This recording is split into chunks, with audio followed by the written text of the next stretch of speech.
Bismillahirrahmanirrahim. Assalamu alaikum wa rahmatullahi wa barakatuhu. In our last lecture we have discussed the fundamental human rights and specific rights which Islam has awarded to parents and their rights of children. اسی طرح اسلام نے بہت سارے ایسے rights ہیں, بہت سارے ایسے حقوق ہیں جو مختلف لوگوں کو دیے ہیں. مثلا اسلام نے ذمیوں کے حقوق بھی متعین کیے ہیں. اسی طرح اسلام نے کچھ حقوق جن کا تعلق کسی خاص گروہ سے ہے, مثلا عورت کو جو خاص حقوق دیے ہیں وہ کسی اور کو نہیں دیے. چنانچہ اسی میں ہم آج اسی حوالے سے ہم آج ذکر کریں گے عورت کے حقوق کے بارے میں. And this is our lecture number 16 in which we will discuss these following important points. Number 1, the categories of rights, equal rights and the special rights, equality in basic humanity, equality in religious obligation, equality in reward and punishment, equality in preservation of honor and nobility, equality in financial dealings and property, and equality in education and cultivation. Number 1, first of all, Bismillah ar-Rahman ar-Rahim, the categories of rights.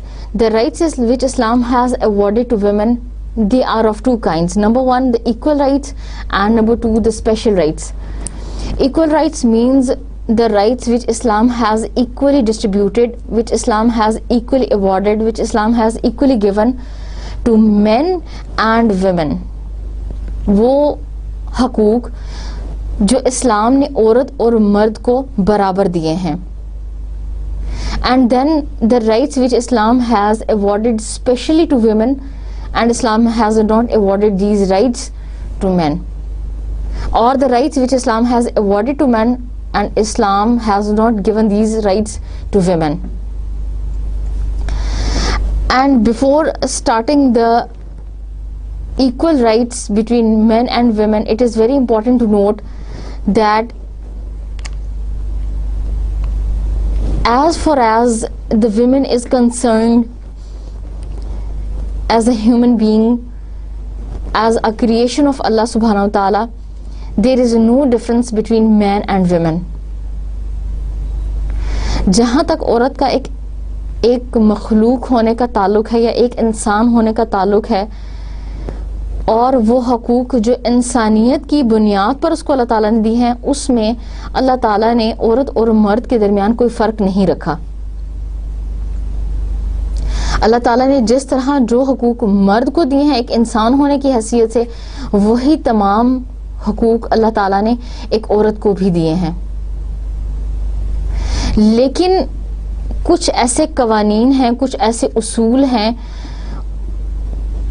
اور کچھ ایسے basic differences ہیں عورت اور مرد کے درمیان, جن کی بنا پر اللہ تعالیٰ نے ان کی حقوق کو مختلف قرار دیا ہے اور ان کے حقوق کو متعین کیا ہے. مثلا ایک فیملی کی گروتھ کے لیے, ایک بچے کی ڈیولپمنٹ کے لیے, بچے کی گروتھ کے لیے اور ایک بچے کی تربیت اور پرورش کے لیے جن ایٹریبیوٹس اور جن کوالٹیز کا ہونا ضروری ہے, that are attributed to a women, وہ اللہ تعالیٰ نے صرف ایک عورت کو دی ہیں, مرد کو نہیں دی. اور عورت کا اصل جو دائرہ کار اسلام نے متعین کیا ہے وہ اس کا گھر ہے. اسی طرح the responsibility of a guardianship, قوام یا نگرانی, پروٹیکشن, یہ چیز یا یہ حق جو ہے یہ اللہ تعالیٰ نے صرف مرد کو دیا ہے, عورت کو نہیں دیا. And why there is difference between some principles and some rights between men and women? This is because of the very instinctive nature of man and women. ان حقوق میں عورت اور مرد کے درمیان ڈفرینس کیوں ہے, ان کے درمیان فرق کیوں ہے, اسپیشل رائٹس میں فرق کیوں ہے, وہ اس لیے ہے کہ اللہ تعالیٰ نے عورت کو ایک ڈفرینٹ نیچر اور مرد کو ایک ڈفرینٹ نیچر کے تحت پیدا کیا ہے اور دونوں کی نیچر میں قدرتی اور فطرتی صلاحیتیں اور قدرتی اختلافات کی بنیاد پر اللہ تعالیٰ نے دونوں کا دائرہ کار الگ متعین کیا ہے. مثلا مرد کی یہ ذمہ داری نہیں ہے کہ وہ گھر میں بیٹھے اور بچوں کی پرورش کرے یا بچوں کی دیکھ بھال کرے. کیوں؟ اس لیے کہ اس دیکھ بھال کے لیے جس افیکشن کی یا جس لو کی، جس سمپتھی کی اور جن ایموشن اور سینٹیمنٹس کی ضرورت ہے that are absent in the personality of man. یہ نہیں کہہ سکتے کہ مرد میں محبت کا جذبہ نہیں ہے یا اس میں سینٹیمنٹس اور ایموشنز نہیں ہیں، اگرچہ اس میں ہیں لیکن اس لیول کے نہیں ہیں جس لیول کے اللہ تعالیٰ نے ایک عورت کے اندر رکھے ہیں. اور اگر ہم یہ کہیں کہ عورت کو یہ ذمہ داری دی ہے کہ وہ گھر سے باہر جائے اور پیسے کمائے یا مال کمائے اور بچوں پر خرچ کرے، تو یہ عورت کی ذمہ داری نہیں ہے. اگر عورت گھر سے باہر نکل کے جاب کرتی ہے، کام کرتی ہے، تو یہ اس کا احسان ہے، اس کی نیکی ہے، یہ اس کی بھلائی ہے اور یہ اس کا ایک ذاتی احساس ہے یا اس کی ذاتی بھلائی ہے، احسان ہے جو اس نے اپنی ذمہ داریوں سے بڑھ کر یہ کام کیا. لیکن اس کا یہ دائرہ کار اصل میں نہیں ہے. اس کا اصل میں دائرہ کار ہے بچوں کی پرورش کرنا اور گھر کو سنبھالنا، جو بظاہر ایک بہت چھوٹا سا کام نظر آتا ہے لیکن در حقیقت بہت بڑی ذمہ داری ہے. اور اس ذمہ داری کو نبھانے کے لیے جن ایٹریبیوٹس کی ضرورت ہے وہ اللہ تعالیٰ نے عورت کی پرسنالٹی کے اندر رکھی ہیں. اب مثلا ڈیسیژن میکنگ پاور جو ہے وہ اللہ تعالیٰ نے مرد میں بھی رکھی ہے، عورت میں بھی رکھی ہے، لیکن جو فور سائٹ، جو پلاننگ اور جو اسٹریٹجی اور جو تھنکنگ فیوچر کے بارے میں مرد کی ہو سکتی ہے، اتنی فور سائٹ، اتنی پری پلانڈ تھنکنگ عورت کی نہیں ہے. چونکہ وہ ایموشنل ہے، ہر چیز میں جذباتی ہو جاتی ہے، اس لیے فیوچر پلاننگ اور یہ چیزیں جس حد تک مرد بہتر کر سکتا ہے اس حد تک عورت نہیں کر سکتی. لیکن یہاں پر یہ بات سمجھنا بہت ضروری ہے کہ جہاں تک ان کی انسٹنکٹیو نیچر کا تعلق ہے، جہاں تک ان کی فطرتی صلاحیتوں کا تعلق ہے، اور چونکہ ان کی نیچر میں فرق ہے، اس لیے اللہ تعالیٰ نے دونوں کو ڈفرینٹ ایٹریبیوٹس کے ساتھ ڈفرینٹ رسپانسبلٹیز دی ہیں. لیکن جہاں پر دونوں کا تعلق ایک ہیومن بینگ ہونے سے ہے تو وہاں اللہ تعالیٰ نے دونوں میں کوئی فرق نہیں رکھا. ایسا نہیں ہے کہ کوئی ایک کام ایک عورت کرے اور اس کو کم اجر ملے اور کم ثواب ملے اور مرد کرے تو زیادہ ملے. اور ایسا بھی نہیں ہے کہ کوئی غلطی اور گناہ عورت کرے تو اسے اس کی سزا نہ ملے یا کم ملے یا زیادہ ملے، اور مرد اگر وہی گناہ کرے تو اسے گناہ نہ ملے. چنانچہ جہاں پر دونوں کا تعلق ایک انسان ہونے کی حیثیت سے ہے وہاں پر اللہ تعالیٰ نے ان کا اجر و ثواب اور ایک انسان ہونے کے ناطے دونوں کے حقوق کو برابر قرار دیا ہے. اور یہاں پر یہ بھی سمجھنا بہت ضروری ہے کہ کچھ حیثیتوں میں عورت اور مرد کے حقوق کمپلیمنٹری نیچر کے ہیں کہ ایک دوسرے کو پورا کرتے ہیں، ایک دوسرے کو مکمل کرتے ہیں اور ایک دوسرے سے کانٹراڈکٹ نہیں کرتے. لیکن کچھ ایسپیکٹس ایسے ہیں جس میں دونوں کے حقوق ایک دوسرے سے کانٹراڈکٹ کرتے ہیں، ایک دوسرے سے متضاد ہیں، ایک دوسرے سے مختلف ہیں. اور یہ کوئی حیران کن بات نہیں ہے، بلکہ چونکہ نیچر میں تھوڑا بہت ڈفرنس ہے اس لیے حقوق اور فرائض میں بھی ڈفرنس ہے. اور یہ کمپلیمنٹری نیچر جو ہے وہ صرف انسانوں میں نہیں پائی جاتی، بلکہ اگر ہم غور کریں تو ایٹم میں بھی پازیٹیو اور negative aspect at a time موجود رہتا ہے. So, as the science of biology teaches us, all mammals have similar traits in their molecular and gender structure that determines difference in gender. These basic physical, psychological and sexual traits have their different definite effects on other spheres of life. چنانچہ جب انسان کے instinctive nature میں تھوڑا بہت difference ہوگا تو وہ مختلف سفیئرز آف لائف میں بھی اس کا امپیکٹ نظر آئے گا. لیکن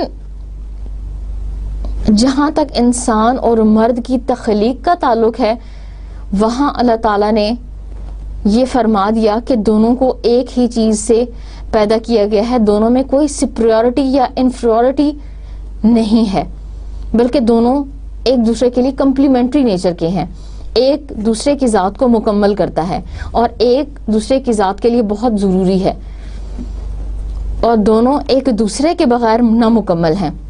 اور اللہ سبحانہ تعالیٰ قرآن میں ارشاد فرماتے ہیں, ورس نمبر 49 سورہ number 15, and of everything we have created pairs that you may remember the grace of اللہ.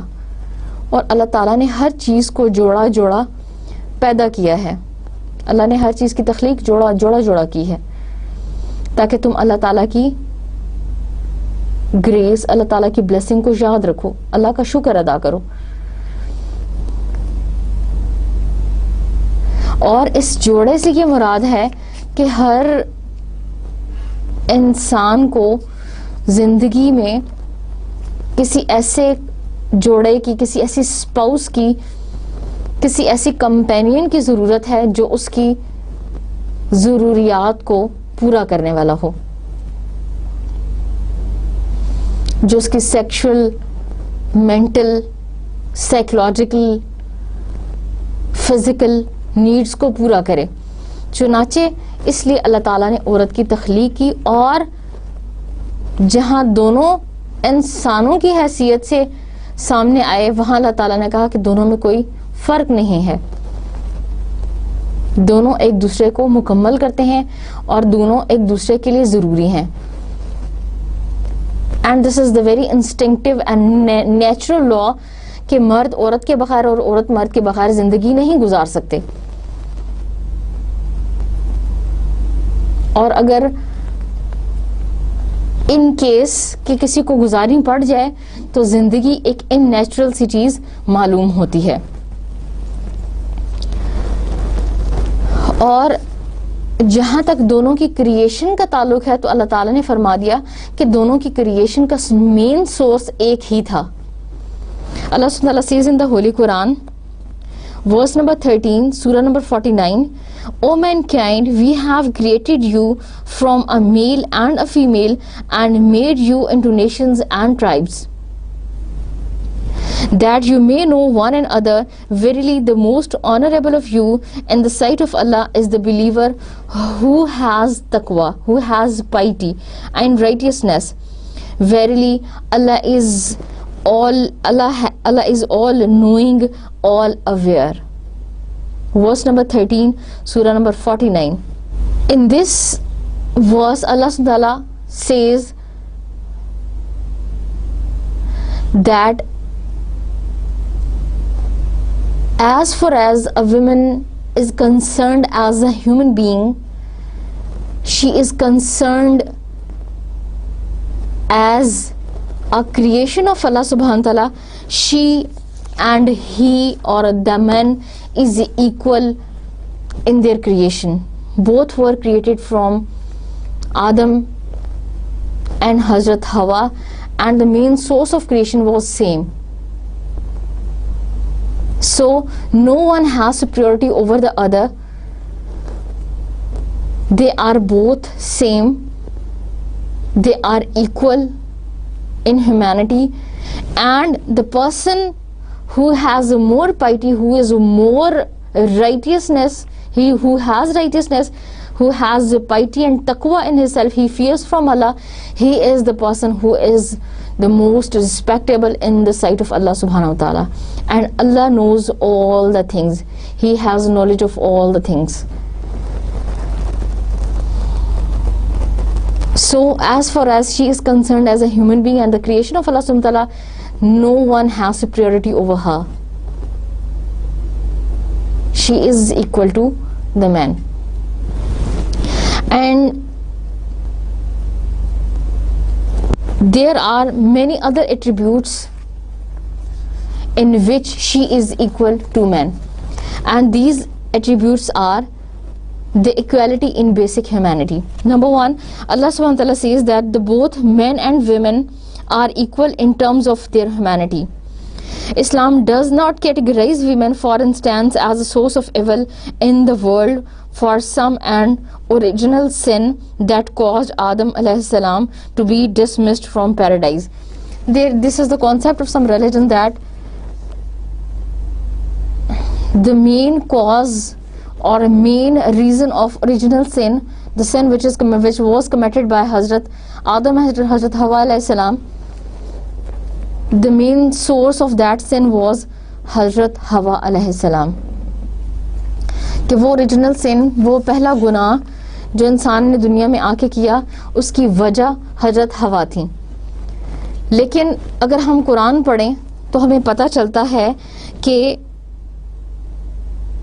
قرآن اس گناہ کی یا اس غلطی کی ذمہ داری دونوں پر نہیں عائد کرتا, بلکہ قرآن یہ کہتا ہے کہ بیسک ہیومینٹی میں چونکہ ایک ہیں, اور اس لیے چونکہ دونوں نے اکٹھا ہی گناہ کیا, دونوں نے مل کے گناہ کیا, دونوں نے اکٹھا یہ قدم اٹھایا, دونوں نے ہی اللہ تعالیٰ سے معافی مانگی اور اللہ تعالیٰ نے دونوں ہی کو معاف کر دیا. جیسا کہ سورہ بنی اسرائیل, سورہ اعراف, سورہ بقرہ وغیرہ میں اللہ تعالیٰ نے ارشاد فرمایا ہے. اور کہیں اللہ تعالیٰ نے یہ نہیں کہا کہ عورت کی وجہ سے گناہ کیا گیا یا پھر عورت کو زیادہ گناہ ملے گا اور مرد کو یہ گناہ نہیں ملے گا. چونکہ ایز اے ہیومن بینگ دونوں برابر ہیں اور دونوں نے ہی گناہ کیا, اس لیے اللہ تعالیٰ نے دونوں کو معاف کر دیا اور دونوں ہی اپنے گناہ پر پچھتائے. اللہ سبحانہ وتعالیٰ says in the Holy Quran,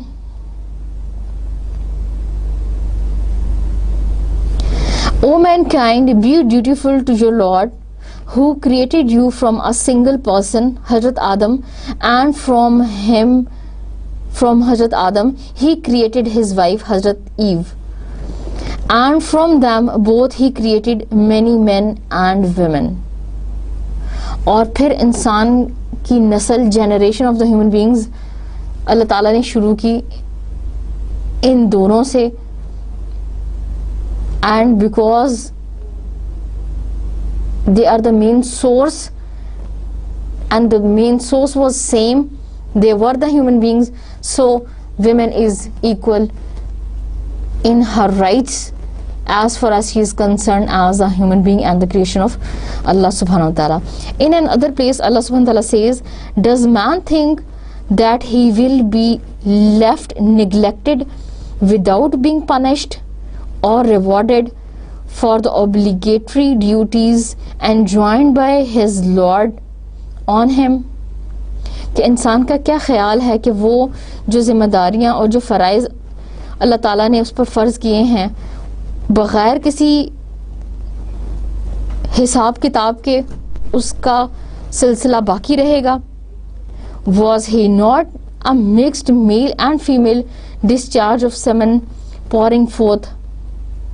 Then he became a clot, then shaped and fashioned him in due proportion and made him into two sexes, male and female.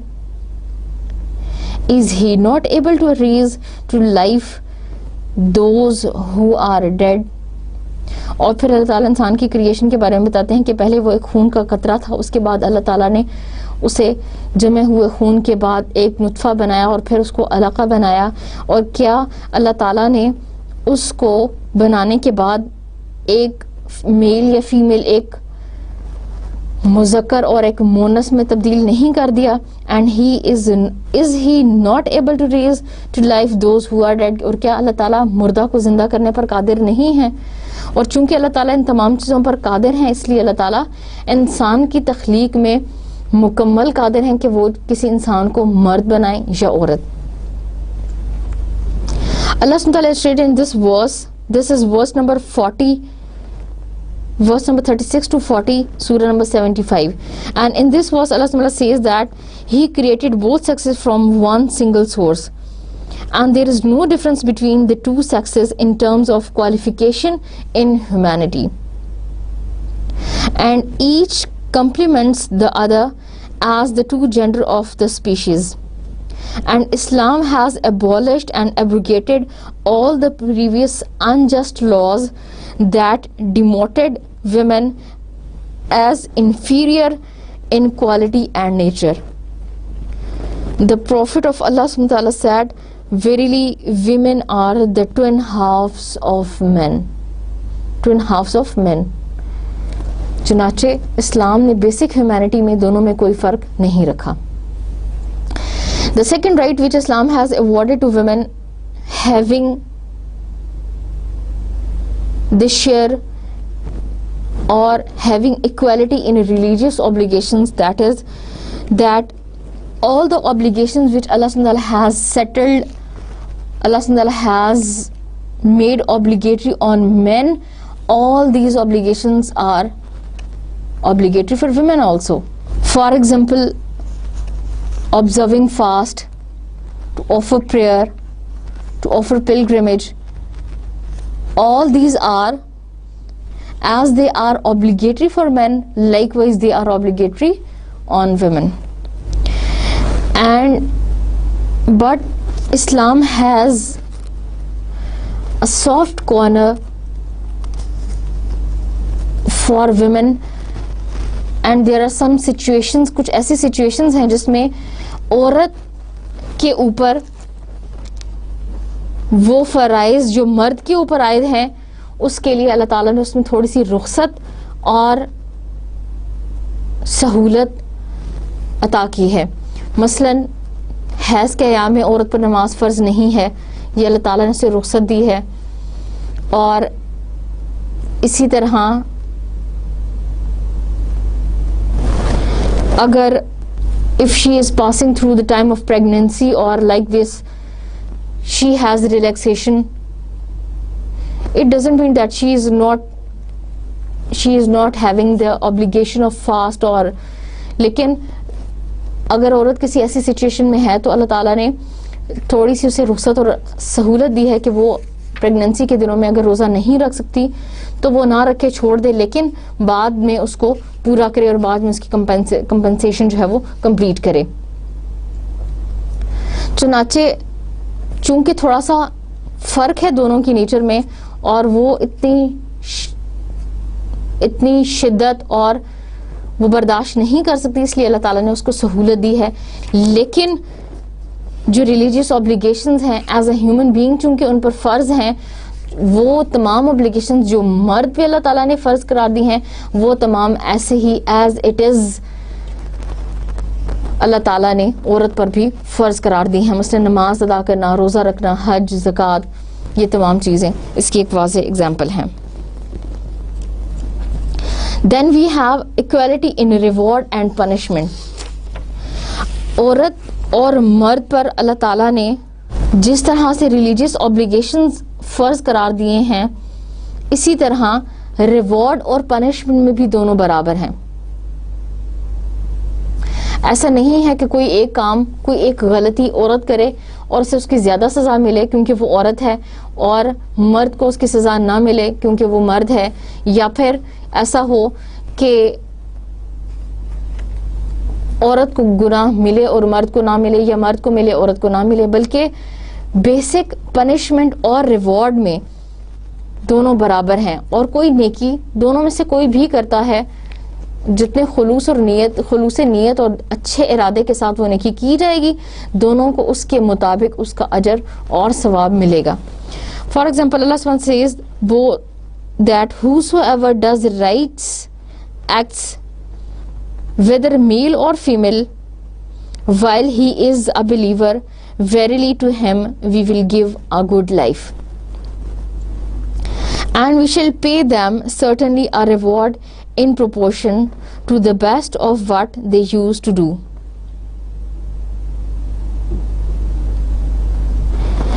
کہ تم میں سے جو کوئی بھی نیک عمل کرے گا, چاہے وہ مرد ہے یا عورت,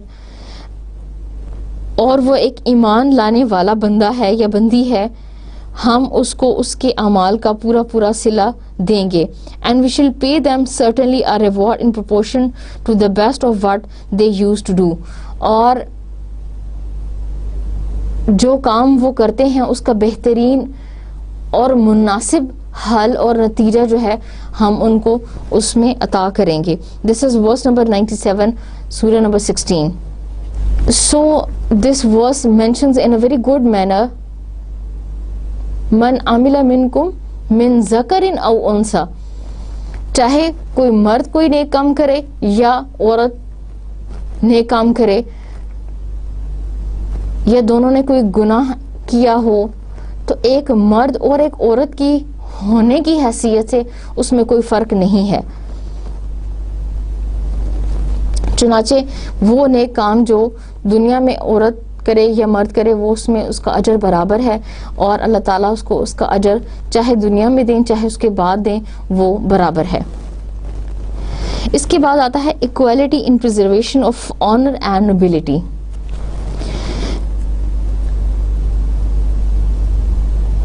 Women have the same moral obligation and are entitled to the same general rights as men in guarding chastity, integrity, and personal honor and respect. No double standards are allowed. For instance, those who falsely accuse a chaste women of adultery or fornication are publicly punished, just as if a man is slandered. Allah the Exalted states in the Holy Quran, and those who accuse chaste women and produce not for witness, flog them with 80 lashes and reject their testimony forever. Indeed, they are those who are disobedient to Allah. Verse number 4, Surah number 24. Allah subhanahu wa ta'ala says, and those who accuse chaste women, اور وہ لوگ جو معصوم عورتوں پر تہمت لگاتے ہیں, and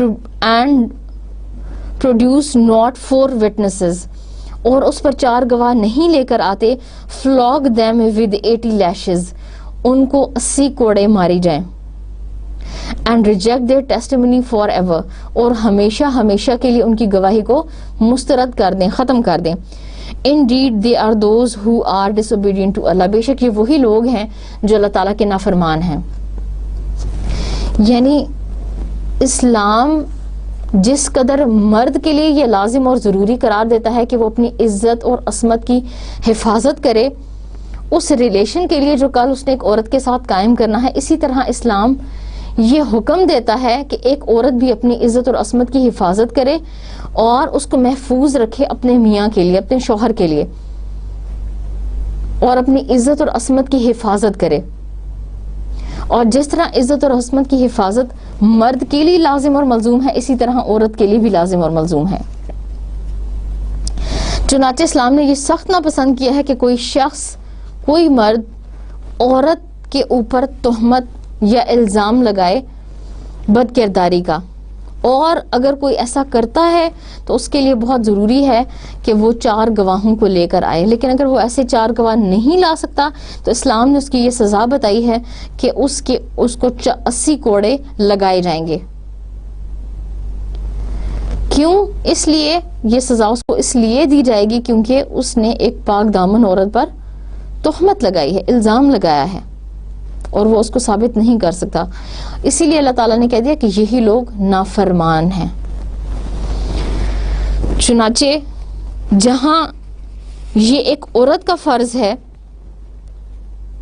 ایک عورت کی اوبلیگیشن ہے, ایک عورت کی ڈیوٹی ہے کہ وہ اپنی عزت اور عصمت اور پاک دامنی اختیار کرے, وہاں یہ مرد کا بھی فرض ہے اور مرد کے لیے بھی لازم اور ملزوم ہے. Then comes the equality in financial dealings and property. اسلام نے جس طرح ایک مرد کو یہ حیثیت دی ہے, ایک مرد کو یہ اختیار دیا ہے کہ وہ فائنینشیل ڈیلنگز کر سکتا ہے اور پراپرٹی آنرشپ کر سکتا ہے, پراپرٹی لے سکتا ہے, دے سکتا ہے, خرید سکتا ہے, اسی طرح یہ حق اللہ تعالیٰ نے عورت کو بھی دیا ہے, اور اس حق میں دونوں مساوی اور برابر ہیں. بہت سے دنیا کے ایسے قوانین ہیں اور ماضی میں بھی کچھ ایسی جنریشنز، کچھ ایسی نسلیں اور اقوام گزر چکی ہیں جس نے عورت کو اس حق سے خاص طور پر محروم رکھا ہے. مثلا یورپین لاء میں کچھ صدیاں پہلے یہ قانون درج تھا کہ شادی کے بعد مرد عورت کی ملکیت میں حصے دار ہے، اور شادی ہونے کے بعد اگر کوئی وراثت اسے ملی ہے تو وہ اس میں مکمل دست اندازی کر سکتا ہے، اور وہ اس تمام مال کو جو اس کی عورت کی وجہ سے اس کو ملا ہے وہ اپنی مرضی سے، عورت کی مرضی کے بغیر اس کو استعمال کر سکتا ہے.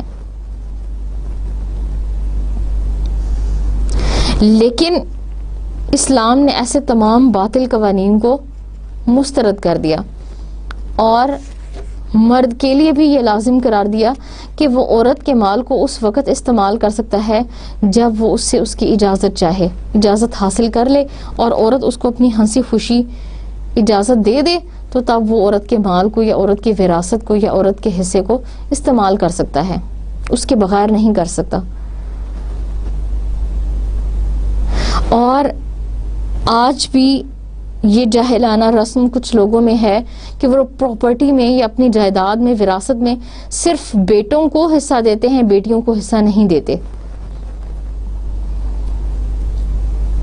لیکن اسلام نے اس جاہلانہ رسم کو نہ صرف ختم کیا ہے بلکہ اس کو شدید ناپسند بھی کیا ہے. اور وراثت میں جہاں بیٹے کا، بھائی کا حصہ رکھا ہے وہاں بیٹی کا، بہن کا، ماں کا اور بیوی کا حصہ بھی متعین کیا ہے. چنانچہ ہم یہ دیکھتے ہیں کہ اسلامک لاء کے accordingly a woman can own, buy, sell and undertake any financial transaction without the need of for guardianship. کہ تمام قسم کی ٹرانزیکشنز جو ہیں پراپرٹی اونرشپ خرید سکتی ہے، بیچ سکتی ہے کسی گارڈینشپ کے بغیر. And without any restrictions or limitations, a situation unheard of in many societies until modern times. اور یہ ایک ایسی چیز ہے جو آج کے ماڈرن وقت میں بھی، آج کے زمانے میں بھی لوگوں کو اور بعض جنریشنز اور بعض ریسز نے عورت کو نہیں دی. لیکن اسلام نے عورت کو یہ حق دیا ہے کہ وہ خرید سکتی ہے، بیچ سکتی ہے اپنی مرضی سے، کوئی آنرشپ کسی چیز کی بغیر کسی گارڈین کے حاصل کر سکتی ہے. اصل میں پراپرٹی اور وراثت ایک بہت اہم معاملہ ہے، اور چونکہ انسان مال کی محبت میں بہت شدید ہے اور یہ اس کی نیچر ہے جو اللہ تعالیٰ نے قرآن میں بیان کی ہے، اس لیے اکثر لوگ وراثت میں اپنی بیٹیوں کو حصہ نہیں دیتے، وراثت کے حصے سے ان کو خارج کر دیتے ہیں. اور یہی وہ جاہلانہ رسم تھی جس پر عرب بہت عرصے سے یا صدیوں سے کارآمد تھے اور جس پر وہ صدیوں سے چلے آ رہے تھے. لیکن اسلام نے ان کی اس سوچ کو رد کیا اور عورت میں وراثت میں عورت کو بھی حصہ دیا. اس کے بعد آتا ہے equality in education and cultivation. Islam entitles women to the same rights as men in terms of education and cultivation. اسلام نے علم کا حصول لازم اور ملزوم قرار دیا ہے، اور جہاں مرد کے لیے یہ لازم قرار دیا ہے کہ وہ علم حاصل کرے، وہاں عورت پر بھی اس کا حصول فرض قرار دیا ہے. چنانچہ یہ ارشاد ہوتا ہے کہ طلب العلم فریضۃ علی کل مسلم و مسلمہ، علم حاصل کرنا تمام مرد اور عورت پر لازم ہے. اور علم کی فضیلت کے بارے میں نبی کریم صلی اللہ علیہ وسلم نے فرما دیا انما بعثت معلما، کہ مجھے معلم بنا کر بھیجا گیا ہے. چنانچہ بے شمار ایسی احادیث ہیں اور بے شمار ایسی قرآن میں آیات ہیں جس میں اس حیثیت سے عورت اور مرد کو برابر قرار دیا گیا ہے.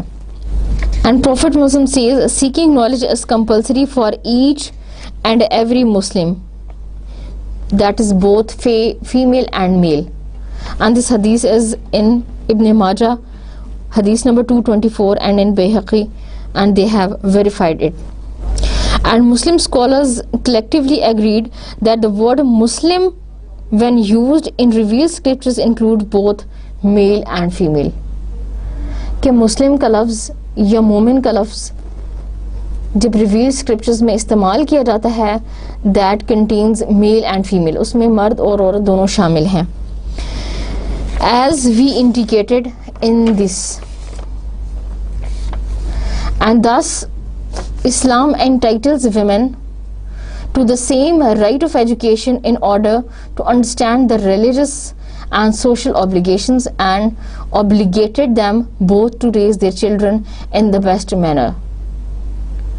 چنانچہ وہ تمام فرائض جو اسلام نے مرد پہ لازم کیے ہیں ایک انسان ہونے کی حیثیت سے تاکہ وہ علم حاصل کریں,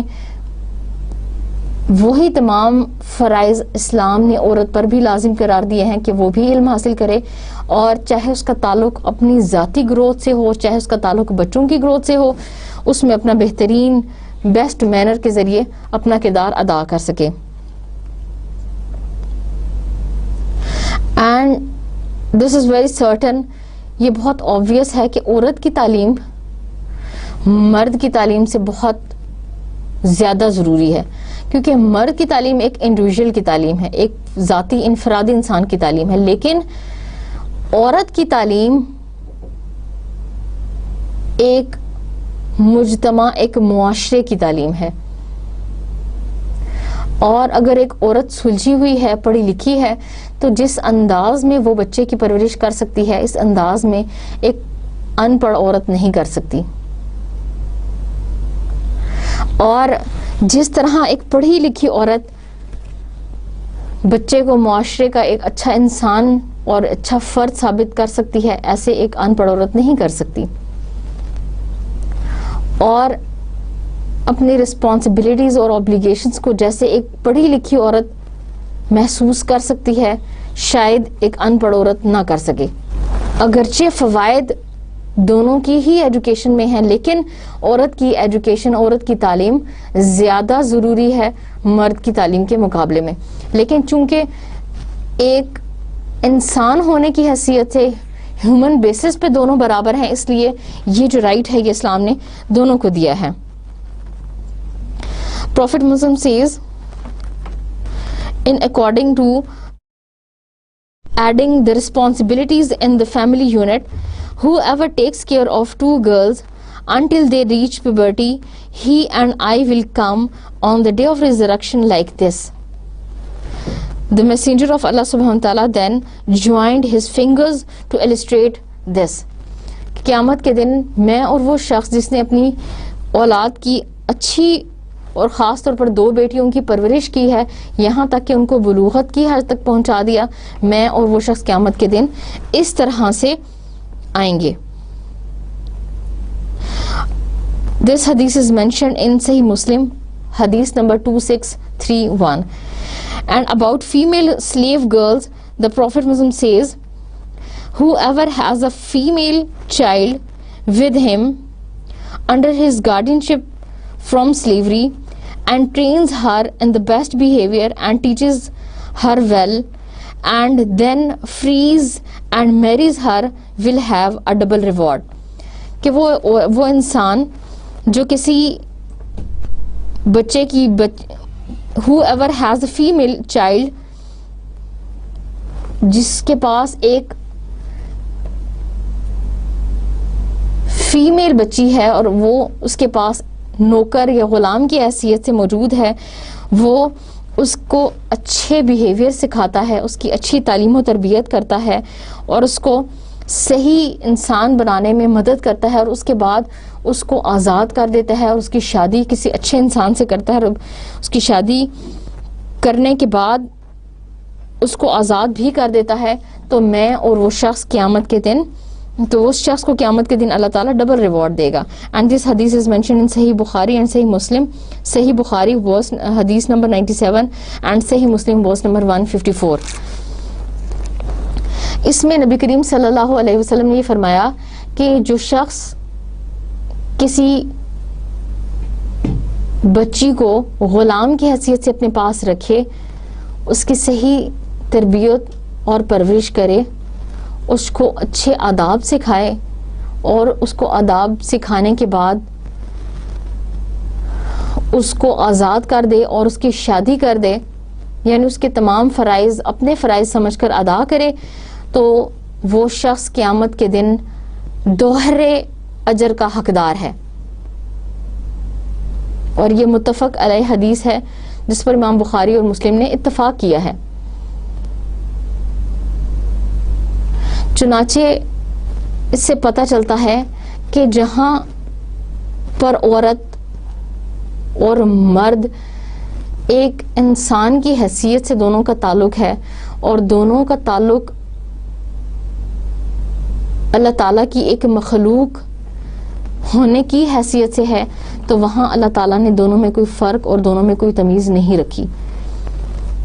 دونوں بیسک ہیومینٹی میں، ریوارڈ اینڈ پنشمنٹ میں، دونوں basic right of education and cultivation, financial dealing and property, reward and punishment, ان تمام حقوق میں مساوی اور برابر ہیں. دونوں میں کسی قسم کا کوئی فرق نہیں ہے، دونوں کی حیثیت ایک جیسی ہے. لیکن جن چیزوں کا تعلق انسان، عورت اور مرد کی انفرادی حیثیت سے اور دونوں کے درمیان فطرتی اختلاف سے ہے، یا دونوں میں انسان ہونے کی حیثیت سے اختلاف ہے اور انسان کی اس حیثیت میں اختلاف ہونے کی وجہ سے اللہ تعالیٰ نے کچھ ایسے فرائض ہیں یا کچھ ایسی ذمہ داریاں ہیں جو خاص طور پر مرد کو دی ہیں، عورت کو نہیں دی، یا پھر اللہ تعالیٰ نے عورت کو دی ہیں اور مرد کو نہیں دی. مثلا اللہ تعالیٰ نے مرد کو قوام بنایا ہے، عورت کو قوام نہیں بنایا. قوام سے مراد ہے نگران، گارڈینشپ. تو یہ وہ رائٹ ہے جو اللہ تعالیٰ نے صرف مرد کو دیا ہے اور عورت کو نہیں دیا. اور یہ فرق اس لیے ہے کیونکہ عورت اور مرد کی انسٹنکٹیو نیچر میں ڈفرنس ہے، دونوں کی نیچر میں فرق ہے. اس لیے چونکہ ان کی نیچر میں فرق ہے، اس لیے اس کے اکارڈنگلی اللہ تعالیٰ نے ان کو یا تو سپریورٹی دی ہے اور یا اس سپریورٹی کی وجہ سے اللہ تعالیٰ نے اس کے اوپر کچھ اوبلیگیشنز لگائی ہیں، کچھ فرائض اور ذمہ داریاں دی ہیں. چنانچہ اگر اللہ تعالیٰ نے سپریورٹی دی ہے تو ساتھ ہی ساتھ اللہ تعالیٰ نے اوبلیگیشنز اور رسپانسبلٹیز بھی دی ہیں. کیوں؟ اگر رسپانسبلٹی وہ جو اللہ تعالیٰ نے مرد کو دی ہے وہ ادا کرتا ہے تو اس کو اللہ تعالیٰ نے سپریورٹی دی ہے. لیکن اگر وہ رسپانسبلٹیز اور وہ اوبلیگیشنز جو اس پر اللہ تعالیٰ نے اسپیسیفک اور پرٹیکولر انداز میں فکس کی ہیں یا لگائی ہیں، وہ انسان اگر ان رسپانسبلٹیز کو ادا نہیں کرتا تو اللہ تعالیٰ نے یہ سپریورٹی اسے نہیں دی، یہ سپریورٹی اللہ تعالیٰ نے اسے چھین لی ہے. چنانچہ اس فرق کو سمجھنا بہت ضروری ہے، اور اکثر یہ ہوتا ہے کہ ہم یہی فرق نہیں سمجھتے، جس کی وجہ سے ویسٹرن مائنڈز اور کچھ لوگ جو ویسٹرن تھاٹس کو فالو کرتے ہیں ان کے ذہن میں یہ ڈسٹربنس ہے، یہ کنفیوژن ہے کہ Islam is a very rigid religion, Islam is a very strict religion, and Islam is the religion which has given no freedom to a women.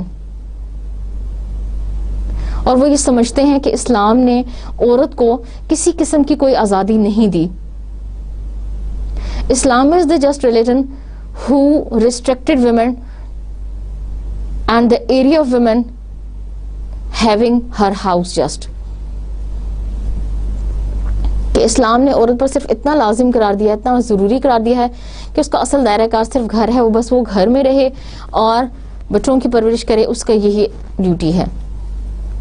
لیکن بظاہر جب ہم یہ کہہ دیتے ہیں کہ صرف only and just this is the responsibility of women, وہاں پر ہمیں بہت بڑی کنفیوژن کا شکار ہم ہو جاتے ہیں اور کنفیوژن کو ہم اڈاپٹ کرتے ہیں.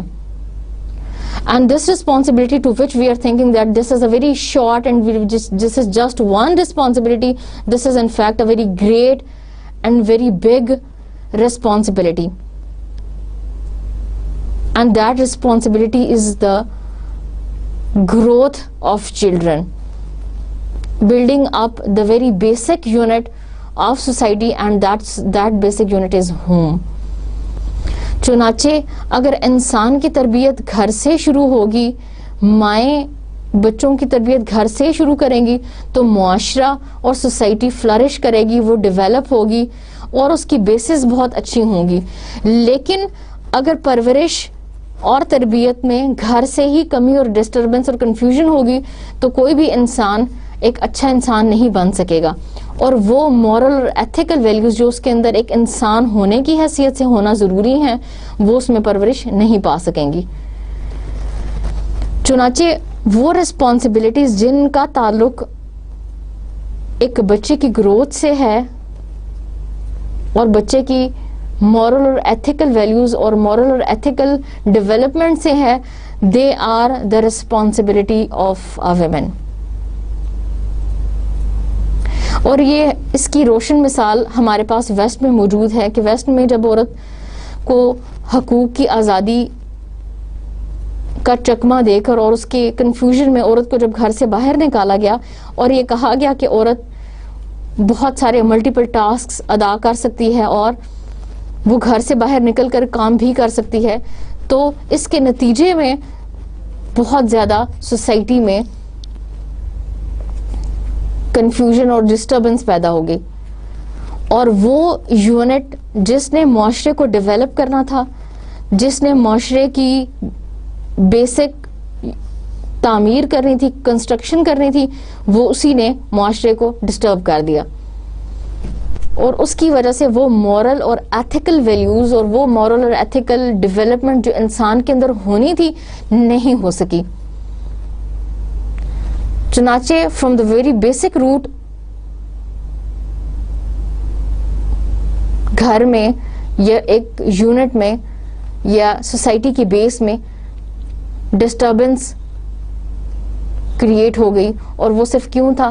اس لیے کہ عورت جس نے معاشرے کی تعمیر کرنی تھی, جس نے معاشرے کو فلرش کرنا تھا, جس نے معاشرے کو ڈیولپ کرنا تھا, جس نے معاشرے کے افراد کی گروتھ کرنی تھی, مینٹل ڈیولپمنٹ اور ایتھیکل اور مورل, وہ جب گھر سے باہر نکل آئی اور اس نے باقی ذمہ داریاں تو سنبھال لی, لیکن وہ ذمہ داری جو سب سے اولین ذمہ داری تھی اس نے وہ ادا نہیں کی, تو معاشرے میں ایک سوشل ڈسٹربنس اور ایک ایتھیکل اور ایک نارمیٹیو ڈسٹربنس معاشرے میں دیکھنے میں آئی. چنانچہ یہی وجہ ہے کہ اگر صرف عورت اس رسپانسبلٹی کو اچھے طریقے سے ادا کر دے اور باقی کام مرد کے حوالے کر دے تو معاشرہ بہت اچھے اسلوب پر چل سکتا ہے. لیکن اسلام اس معنی میں ایک ریجڈ ایک اسٹرکٹ ریلیجن نہیں ہے کہ اگر کوئی عورت اس کو کام کی ضرورت ہے, اس کا کوئی قوام نہیں ہے, یا معاشرے کو اس کی ضرورت ہے, یا اس کو اللہ تعالیٰ نے اتنا علم دیا ہے کہ وہ اپنے علم سے لوگوں کے لیے فائدہ پہنچا سکتی ہے, تو کچھ یہ ایسی سچویشنز ہیں جس میں عورت کو اللہ تعالیٰ نے یہ اجازت دی ہے, اسلام نے یہ عورت کو اجازت دی ہے کہ وہ گھر سے باہر نکل کر کام بھی کر سکتی ہے اور معاشرے میں ایک بہتر کارکن کی حیثیت سے, ایک معاشرے کے صحت مند فرد کی حیثیت سے اپنا رول بھی پلے کر سکتی ہے.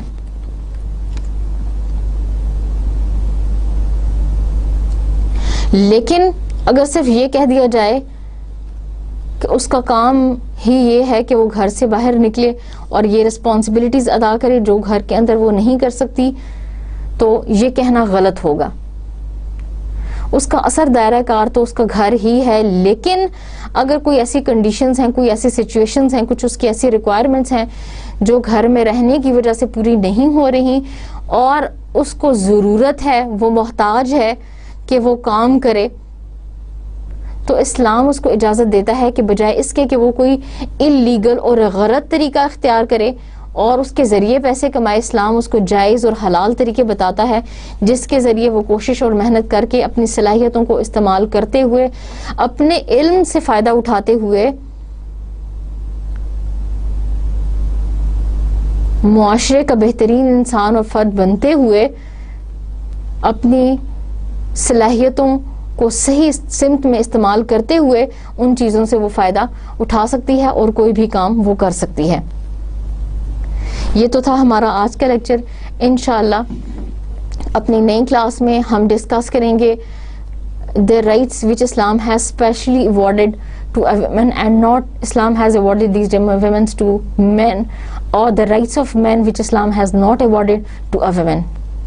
انشاءاللہ نئے کلاس میں نئے لیکچر کے ساتھ ملیں گے۔ السلام علیکم ورحمۃ اللہ وبرکاتہ۔ اللہ حافظ۔